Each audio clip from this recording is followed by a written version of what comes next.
হয়নে? মহাৰাজ বলি শুক্ৰাচাৰ্যই কৈছিল যে তুমি দান নিদিবা, গোটেই ত্ৰিভুৱন এই বামনৰূপী বিষ্ণুৱে তোমাৰ পৰা হৰণ কৰি লৈ যাব। কিন্তু অতিথি আহিছে, বাক দান দি দিলে, সেই কথা জনাৰ পাছতো দান দি দিলে। আমি দিলোহেঁতেন ভুলতে প্ৰভু পিছত আহিবা, মই মৰিবলৈ নাই দেই, চব দি সেই বুলি কৰিব, হয়নে? সেইকাৰণে ভক্তি ইমান সহজ বুলি কোৱা হোৱা নাই, বহুত সাহস লাগে ভিতৰত, আৰু সেই সাহস নিজৰ ভিতৰৰ পৰা অনাও সম্ভৱ নহয়। তেওঁ দিব লাগিব, তেওঁ স্বয়ং কৰিব লাগিব।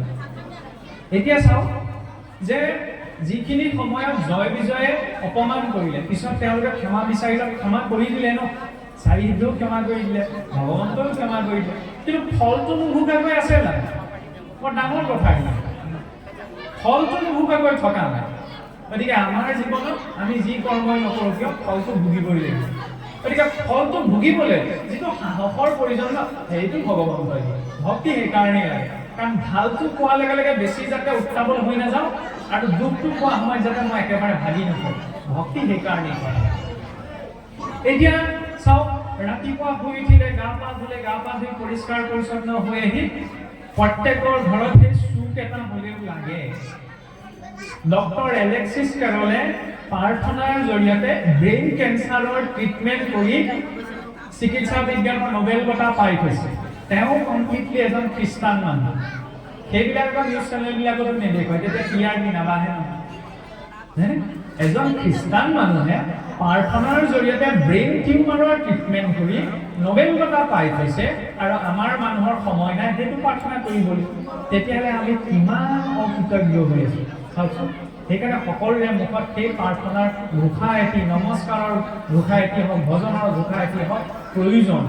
যেতিয়া চৰ্চাত থকা যায় ন, আগতে এনেকুৱা কিছুসকল গাঁও সমাজত ককা আইতা দেখিবলৈ পোৱা যায় যে সন্মুখত যদি কীৰ্তন বা ঘোষাভাগ মেলি দিয়ে যে তেওঁলোকে ডাইৰেক্ট পঢ়িব নোৱাৰে, কাৰণ আগতে ইমান আনুষ্ঠানিক শিক্ষা নাছিল, কিন্তু গোটেই কীৰ্তন আৰু ঘোষাভাগ কণ্ঠস্থ থাকে। এনেকুৱা কিছু কিছু জেগাত আছে, কিয়? কাৰণ তেওঁলোকে শুনিছিল ন, শুনাত বহুত শক্তি আছে। আজি যে ৰাতি আপোনালোকৰ ইয়াত ভাওনা পাতিছে, নিশ্চয় চব চাগে ভাওৰীয়া গাঁৱৰে হয়, আঁতৰৰ পৰাটো বৰ বিশেষ মতা নহয় চাগে, নহয় জানো? মই যদি ভুল কোৱা নাই, সকলোতো গাঁৱৰে হয়, নহয় জানো? ভাওৰীয়াসকলক সুধিব যে বচন দিয়া হৈছে, মুখস্থ নকৰিলে নাই, কিন্তু কোনো ভাওৰীয়াই লিখি লিখি বচন মুখস্থ নকৰে, হয়নে? তেতিয়াহ'লে নাটবিলাকত যে ভাওৰীয়াবিলাকে ভাওনা বচন মুখস্থ কৰে, আপুনি ইয়াতেই নহয়, যিকোনো জেগাৰ ভাওৰীয়াক সুধিবচোন যে ভাওনা বচন যে মুখস্থ কৰা, কেনেকৈ মুখস্থ কৰা? লিখি লিখি মুখস্থ কৰা নাই, কোনেও লিখি লিখি বচন মুখস্থ নকৰে। নামতিজনে কীৰ্তন লিখি লিখি মুখস্থ নকৰে, কেনেকৈ কৰে? শুনি শুনি ন, শুনাৰ শক্তিটো বেছি আছে। সেইকাৰণে শ্ৰৱণক প্ৰথম বুলি কৈছে, প্ৰথম শুনিব লাগিব, শুনাৰ পাছত তাক ৰিপিট কীৰ্তন কৰিবলৈ যাওঁতে কি অভ্যাসলৈ পৰিৱৰ্তন হয়। শ্ৰৱণ এতিয়া তিনি প্ৰকাৰৰ আছে। প্ৰথম হৈছে অধম শ্ৰৱণ, এইফালে শুনিলে এইফালে উলিয়াই দিয়ে। মধ্যম শ্ৰৱণৰ কথাখিনি শুনিলে মনত ৰাখিছে, কিন্তু পালন একো নকৰে। তৃতীয় শ্ৰৱণৰ কথাখিনি শুনিছে, জানিছে, বুজিছে, তেওঁ পালনো কৰে। এতিয়া কোনটো শ্ৰৱণ লাগে? তিনিওটা লাগে।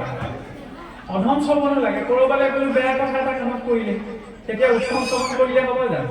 বেয়া কথা এটা যেতিয়া গম পালো মই, এইফালে শুনিলো এইফালে বাদ দিলো, হয়নে? মধ্যম শ্ৰৱণটো আটাইতকৈ বেয়া, হয়নে? তেওঁ শুনিছে, বুজিছে, কিন্তু পালন নাই কৰা। আৰু কিছুমান ক্ষেত্ৰত মধ্যম শ্ৰৱণটো প্ৰয়োগ হয় কি, চবকে আমি বুজাব নোৱাৰোঁ। ৰাৱণক ৰাম নামৰ মহিমাৰ কথা বুজাই লাভ নাই। ৰাৱণে যিটো কয় সেইটোকে সলাই পেলাই মনে মনে থকাটোৱেই ভাল। কেতিয়াবা এনেকুৱা জীৱনত পৰিস্থিতি হ'ব পাৰে এবাৰ ৰাৱণক খবৰ দিলেগৈ সৈন্যসামন্তই যে মহাৰাজ আপোনাৰ আচল শত্ৰু আপোনাৰ ঘৰতে সোমাই আছে। যে কেনেকৈ? বোলে আপোনাৰ ভাতৃ বিভীষণে আপোনাৰ আচল শত্ৰু। বোলে কিয়?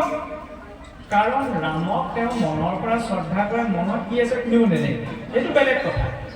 তেওঁ গোটেই আপোনাৰ ৰাৱণৰ ৰাজ্যত থাকি ৰামৰ প্ৰশংসা কৰি গোটেই ঘৰত ৰাম নাম লিখি থৈছে। চবে দেখিছে, এতিয়া চবে কোৱা কৰি আৰম্ভ কৰি দিছে যে আচল শত্ৰুচোন আমাৰ ৰাজ্যতে আছে। বোলে কেনেকৈ? ৰাম আমাৰ শত্ৰু, মহাৰাজৰ শত্ৰু যেতিয়া আমাৰ শত্ৰু, কিন্তু তেওঁৰ ভাইকেইচোন গোটেইখন ৰাম নাম লিখি থৈছে। ৰাৱণ উঠিল খম, অকণমান ইগটোও লাগে। ইগত যেতিয়া মানুহৰ লাগি যায় ন, তেতিয়া ধৰ্ম কৰ্ম চিন্তা একো বুজাব নোৱাৰে। আহি উপস্থিত কৰি দেখিলে গোটেইখন ৰাম নাম লিখা আছে, একদম অগ্নিশৰ্মা। খান্দা উলিয়াই বিভীষণক তেতিয়াই শিৰচ্ছেদ কৰে। বিভীষণে ক'লে বোলে অকণমান ধৈৰ্য ধৰকচোন, কি হ'ল বোলে আপুনি ইমান খং কিয় কৰিছে?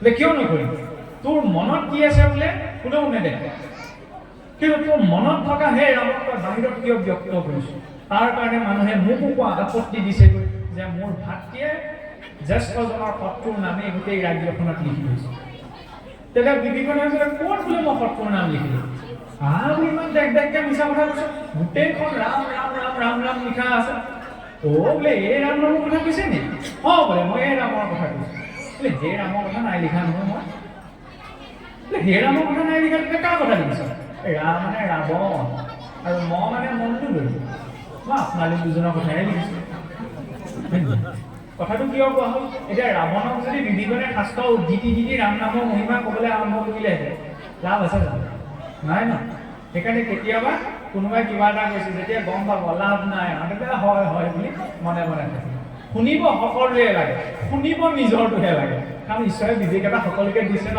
চব গম পোৱা বুজি পোৱা যায় উত্তম শ্ৰৱণ ভগৱানৰ কথাৰ শ্ৰৱণৰ কথা কৈ থাকোঁতে এটা সুন্দৰ প্ৰসংগ আছে দশমৰ অৰ্জুন ভঞ্জনত আহে ভাগৱতৰ সকলো অধ্যায়তে কি কোৱা হৈছে মানে শ্ৰৱণৰ গুৰুত্বতা দিয়া হৈছে কিন্তু অৰ্জুন ভঞ্জন একমাত্ৰ এটা অধ্যায় ভাগৱতত য'ত কীৰ্তনৰ গুৰুত্বতা দিয়া হয় কিয় বৰ সুন্দৰ দৰ্শন এটা আছে সকলোৱে জানে যে যক্ষৱতী কুবেৰৰ দুজন পুত্ৰ আছিল মণিগ্ৰীৱ আৰু নলকুবেৰ এদিন কি হৈছিলে তেওঁলোকে অপেশ্বৰৰ সকলৰ সৈতে লীলা কৰি থাকোঁতে তেনেকুৱাতে মন্দাকিনীত গৈ নাৰদদেৱ উপস্থিত হ'লে মই অকণমান কাহিনী তোমাক টানি আনিছোঁ তেতিয়া নাৰদদেৱ উপস্থিত হ'লত সেইফালে আৰু সুৰাপান কৰি মন্ত হৈ আছে কুবেৰৰ পুতেকখন কি হ'ল সুৰাপান কৰি আছে তেতিয়া অকণমান ডাইমেনশ্যনটো বেলেগত থাকে হয় নহয় নাৰদদেৱক ঢেৰ মহৎশালী কৰিলে তেতিয়া নাৰদদেৱে ক'লে যে দেৱতাৰ পুত্ৰ হৈ ইমান অসৎ আচৰণ কৰিছ তহঁতি জড়জুলি প্ৰাপ্ত কৰিব লাগিব এই বুলি কৈ দিলে জড়জুলি মাৰিছে বৃক্ষকো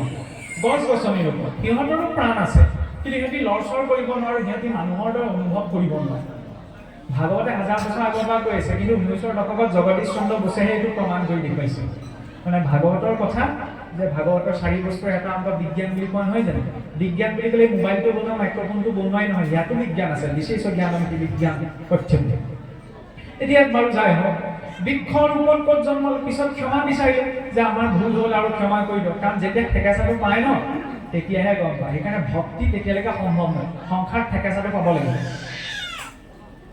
অৰ্জুনেও যেতিয়ালৈকে বিষাদ অনুভৱ কৰা নাই তেতিয়ালৈকে কৃষ্ণ সদায় লগতে আছে ঈশ্বৰ বুলি মানিব পৰা নাই হয়নে পৰীক্ষিতেও যেতিয়ালৈকে গৰ্ভতে ভগৱন্তক দেখা পালে সংসাৰৰ ঠেকেচাটো যেতিয়ালৈকে পোৱা নাই তেতিয়ালৈকে ভগৱতমুখী হোৱা নাই মানুহৰ জীৱনত ঠেকেচা কিছুমান দিয়ে আমি ভুল কৰি দিওঁ ভগৱানে বাৰে প্ৰতি আমাৰ মেছেজ দিয়ে সকলোৱে স্মাৰ্টফোন চলাই নহয় এটা হোৱাটছআপত এটা ফিচাৰ আছে ন মানে কি মেছেজ এটা যেতিয়া আহে যেতিয়া মানে ৰাইট চিনটোডাল লাগি থাকে ব্লু টিকটো যেতিয়ালৈকে নপৰে তেতিয়ালৈকে মানে ইজনে গম পায় যে ব্লু টিক পৰা মানে চালে মেছেজটো নহয়নে আৰু কেতিয়াবা কি হয় মানে মেছেজটো আহিলে বুলি নেটটো অন থাকে গমো পালোঁ মই মেছেজটো আহিছে বুলি কিন্তু জানি বুজি নোচোৱাকৈ মই থৈ দিছোঁ তেতিয়াহ'লে ইজনে গম পায় সেইজনে মোক ইগন'ৰ কৰিছে মই এতিয়া মেছেজটো তেওঁ জানি বুজি নাই চোৱা হয়নে ভগৱানেও মেছেজ দিয়ে আছে হয়নে আমাৰ এতিয়া ব্লু টিক নপৰেহে নপৰে নে চাওঁ ইগন'ৰ কৰি থৈ দিছোঁ সময় আহিলে চাম কিন্তু সেইটো সময় জীৱনত কেতিয়াও নাই যেতিয়ালৈকে সজাগতা নাহে